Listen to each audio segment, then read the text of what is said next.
Welcome to 6 TV. నేను ఆనంద్. కబుర్లలో వివరాలు చూద్దాం. తెలంగాణ అసెంబ్లీ సమావేశాలు వాడివేడిగా కొనసాగుతున్నాయి.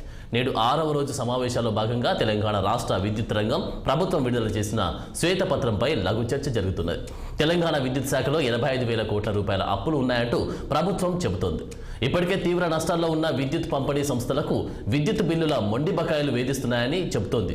ప్రభుత్వ బకాయిలతోనే ఉత్తర దక్షిణ తెలంగాణ విద్యుత్ పంపిణీ సంస్థలు 50,000 కోట్లకు పైగా భారీ నష్టాలను మూటగట్టుకున్నాయని రాష్ట్ర ప్రభుత్వానికి విద్యుత్ శాఖ నివేదికను సమర్పించింది. అయితే రాష్ట్ర ప్రభుత్వం నుంచి 29,140 కోట్ల రూపాయల విద్యుత్ బిల్లులు బకాయిలు రావాల్సి ఉండగా మరో 12,510 కోట్లు ట్రూ అప్ ఛార్జీలను సైతం రాష్ట్ర ప్రభుత్వం బకాయి పడినట్లు నివేదికలో తెలిపింది. ఈ రెండింటిని కలిపితే డిస్కంలకు రావాల్సిన మొత్తం బకాయిలు 40,655 కోట్లకు చేరుకుంటాయని తెలిపింది. రాష్ట్ర ప్రభుత్వం ఈ బకాయిలను చెల్లిస్తే డిస్కంల నష్టాలు 9,620 కోట్లకు తగ్గిపోతాయని అంచనా వేస్తుంది. అయితే ట్రూ అప్ ఛార్జీలను వినియోగదారుల నుంచి వసూలు చేసేందుకు విద్యుత్ శాఖ ప్రయత్నించగా గత బీఆర్ఎస్ ప్రభుత్వం అనుమతి ఇవ్వలేదని తెలిపింది.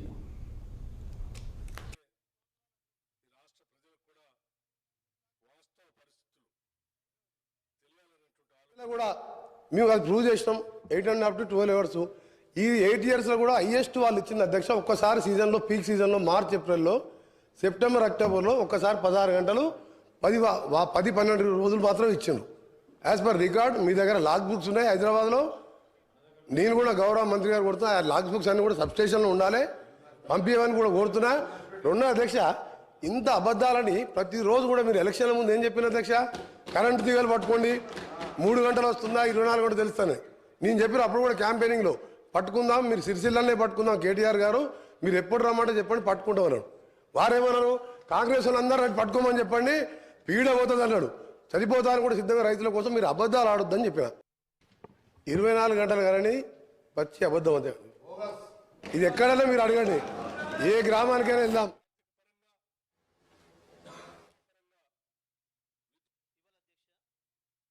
అప్పు 81,516 కోట్లు.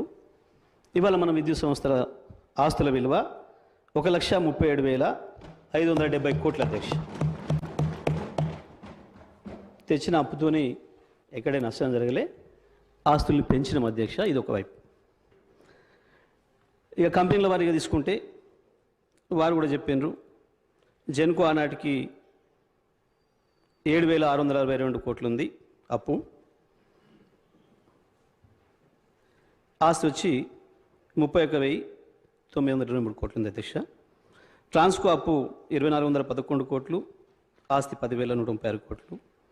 ఎస్పీడీసీఎల్ అప్పు 8,213 కోట్లు, ఆస్తి 24,000 కోట్లు. ఎన్పీడీసీఎల్ 4,137 కోట్లు అప్పు, 15 కోట్ల ఆస్తి అధ్యక్ష. ఇది స్పష్టంగా ఉన్నాయి అధ్యక్ష, అందులో సందేహం ఏం లేదు సార్. అయితే విద్యుత్ పరిస్థితి ఏందనేది ఒకసారి చూసుకోవాలి అధ్యక్ష. ఆ రోజుకు విద్యుత్ ఏముంది, ఇవాళ ఏముంది. ఇవాళ భారతదేశం మొత్తంలో అన్ని రాష్ట్రాలు కలుపుకుంటే, అన్ని రాష్ట్రాలు 24 గంటల విద్యుత్తును అన్ని రంగాల వినియోగదారులకు అందించిన ఏకైక రాష్ట్రం తెలంగాణ రాష్ట్రం మాత్రమే అధ్యక్ష. ఈ రోజుకు కూడా ఇది నేను చెప్పిన విషయం కాదు అధ్యక్ష. నీతి ఆయోగ్ తన state energy and climate index round 1లో 2022లో ప్రకటించిన విషయం అధ్యక్ష. Hours of electricity supply to industry 100 points ఇచ్చింది మనకి. Hours of electricity supply for agriculture also 100 points ఇచ్చింది అధ్యక్ష మనకి. ఇది నీతి ఆయోగ్ ఇచ్చింది. ఇది మేము ఎవరో చెప్పింది కాదు, మా సెల్ఫ్ సర్టిఫికేట్ కాదు అధ్యక్ష. ఇది ఇవాళ అధ్యక్ష అప్పు